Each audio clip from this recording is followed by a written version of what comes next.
going to talk about password management in business and how that can be used to actually provide increased efficiency for your staff, as well as actually providing enhanced security across the entire business.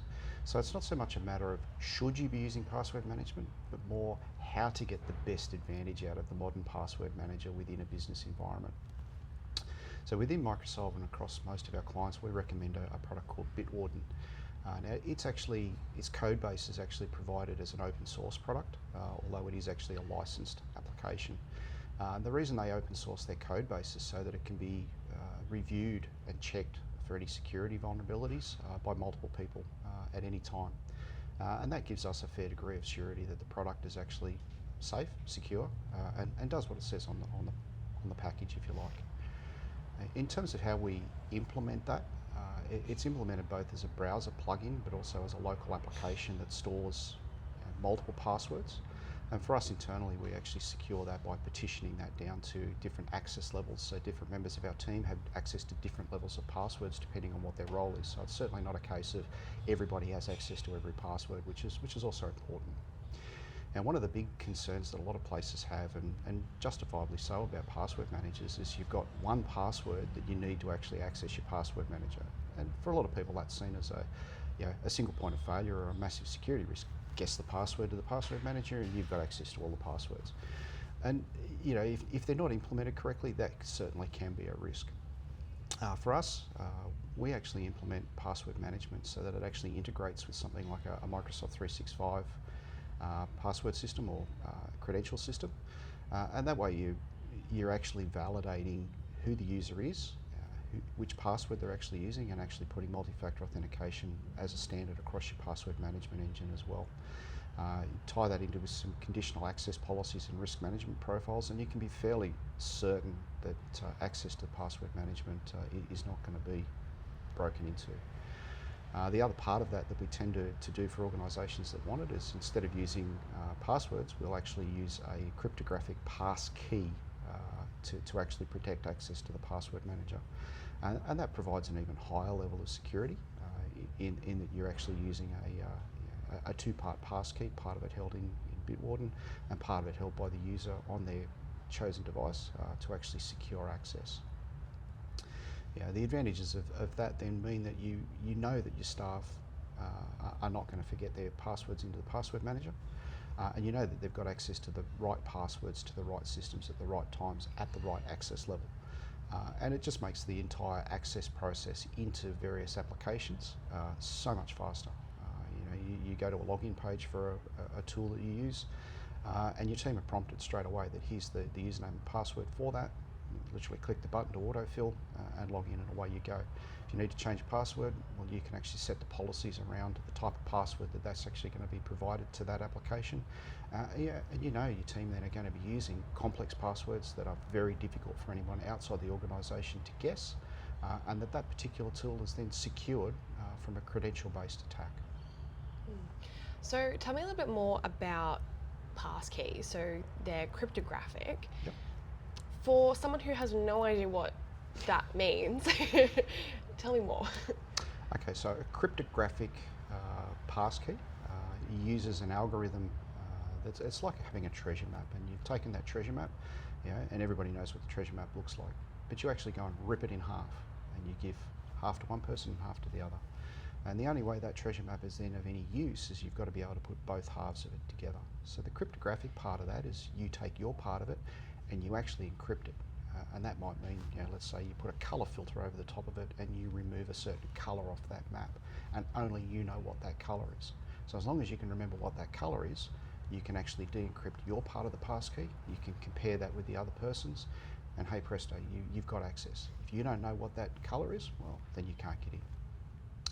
And that's all stored locally, and generally it uses some level of biometrics such as your fingerprint or a face scan or something like that to actually de-encrypt your local part of that passkey. Mm-hmm. So in practice, say I have my laptop in front of me, Mm-hmm. How do I get in if I'm using a passkey?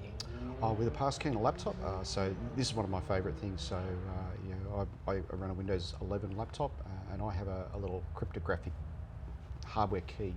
It's a little USB thing called a YubiKey. and that's plugged into the USB port on my laptop. I start my laptop up in the morning and it basically comes up and goes, how would you like to log in? And it prompts me for the PIN to my local YubiKey. I put the PIN in and then I touch the key and it logs me straight in. At no stage do I have to type in my username or a password. It's literally a configured PIN. Now that PIN, all that does is unlocks my YubiKey, and I physically have to touch my YubiKey for it to then send across the passkey credentials to Windows. That unlocks my laptop, and unlocking my laptop, it then actually unlocks my password manager, my browser, and all of my other applications. So it's one very, very fast activity. So the issue there would be if you misplaced your yeah. YubiKey. Yep. And how exactly do you go about trying to get access to that if it's been lost or stolen or just misplaced? Absolutely, perfect question. So for us, we actually, all of our team actually have two YubiKeys, one that they use every day and one that they keep as a spare. And their passkeys are actually stored on both. If they then happen to have a situation where they don't have access to either of those, we do have an administrative account that actually allows us to bypass or revoke those tokens and then be able to provide them with another passwordless way to access their account, which the other one that we will generally use is the Microsoft Authenticator linked to their account. So we'll have 3 passwordless ways of actually accessing somebody's account. Awesome. So that sounds like a lot in terms of having to set something like that up, but would you say that it's worth however long it took to set everything up? Yeah, look, it sounds like a lot. The reality is it's very different. It's more the biggest part of the setup is actually the policy and the training of the staff. Once they've got that, it's very, very straightforward. The actual underlying technological platforms for that are bundled into things like Windows 11, Microsoft 365, Google Workspace. They all actually support this as a fundamental part of their tech stack. So it's more about the education of your team, and then probably the couple of hours required to configure that and roll out the keys and things like that. So, and even the YubiKeys themselves, they're from our perspective, relatively cheap for what they do. And so is this sort of passwordless approach to devices and data, is that something that is easily sort of interchangeable with different businesses depending on what they have available? Absolutely. It's one of those things that it's almost business agnostic as to how you roll it out. The most challenging environments that we've found to actually roll this out in is those that have got high levels of staff who don't spend a lot of time on computers, and they'll look at it and go, why do I need to change? The reality is that the speed at which they can actually log in with these systems actually means that they spend less time waiting and trying to log in than they would using a traditional username and password. The only disadvantage is obviously you need to have that physical device with you if you're using a YubiKey, or you need to have access to your mobile phone if you're using, say, Microsoft Authenticator. That can be problematic in some environments where you've got restrictive access policies and things like that, but we're yet to find an environment where you can't find a way around this. And certainly having passwordless authentication makes a massive difference to most organisations. So pulling it back a little bit to having passwords, obviously password management is something that we use all the time, and we understand how it works, but it's the sort of thing that in the IT space we go, it's not an if, it's a yes, you should have this. Other than storing all your passwords in one place, what actually are some of the other benefits to using it? Great question. One of the couple of benefits straight up is one, you've got a catalogue of all of the systems that you've got access to. So if there is then a notified breach on any of those systems, you know that you've got to change a set of credentials. You know what your risk profile is on that. The other part of that is obviously you can have auditability over that. So from a system administration perspective, you know which staff are logging into which systems when. You know how old the passwords are that they're actually using, and you know how complex those passwords are. So from a governance and auditability perspective, really, really strong affinity there. The other thing that's actually really quite important, and most of the password managers now have this built in, is they actually have back-end links into breach-based monitoring services. So if there's an email address that you're using as a username, that comes up in a breach, they'll be able to notify you that you probably need to go and change that password because that account has come up in a breach. If you've got a password that's actually part of a breach, they'll notify you that that password has been in use somewhere else. Hopefully these days not too many people are using manually created passwords, and certainly one of the best things out of password management is you can turn around and say minimum standard is a 32 character password, with uppercase, lowercase, numbers, symbols, all sorts of things. And if that's mandated, then and that password is not shared between accounts, your risk of a credential attack based on a breach is almost completely obliterated. Because your passwords are unique, they're not being reused, and they're highly complex. You're not a target that a hacker is going to go after if that's the case. So it's almost like the old put an alarm on your house. Somebody walking down the street is not going to target you because there's going to be an easier target somewhere else. So that's probably the three main benefits out of password managers. Apart from the obvious one of convenience for everybody in the team, that your passwords automatically fill and you don't have to remember anything other than how you log into your password manager. And so exploring further the ability to check whether you've been in a breach, is that something that is easily accessible? Is there some sort of site that you can go to, or is that a service that Microsoft delivers or anything like that? It's actually both. There are numerous sites out there that you can go to and manually check if you are concerned. So Have I Been Pawned is one of the obviously well-known ones. We've got a number of our platform and products that automatically integrate with that and do that sort of scanning and reporting on an automated basis. So both our password management solution based on Bitwarden does that.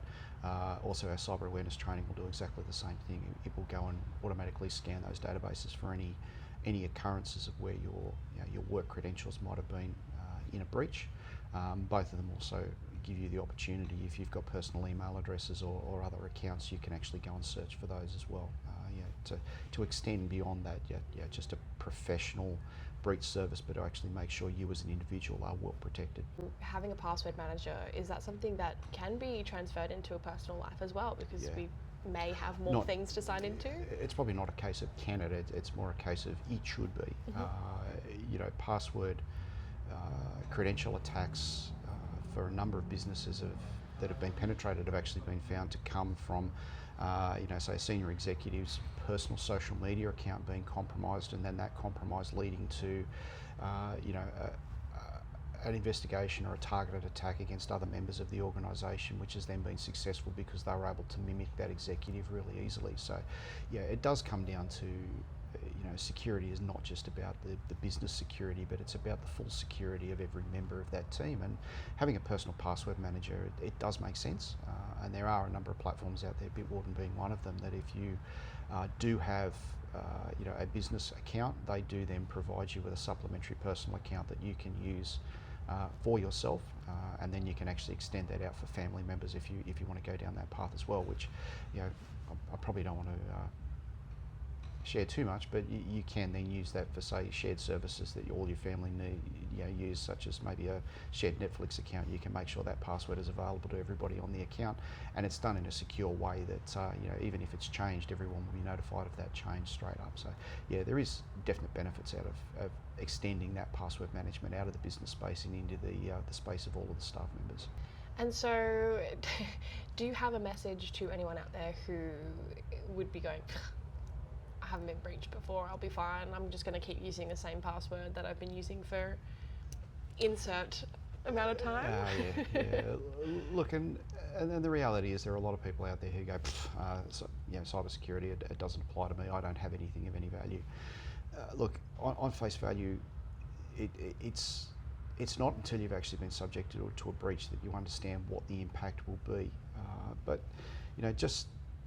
if you personally haven't been breached, I can introduce you to people who have been. The level of stress and anxiety that a breach causes is enormous. And it's not just about the business itself, it's about the personnel within the business. And even if it's just down to something simple like your social media account gets taken over, you've lost that.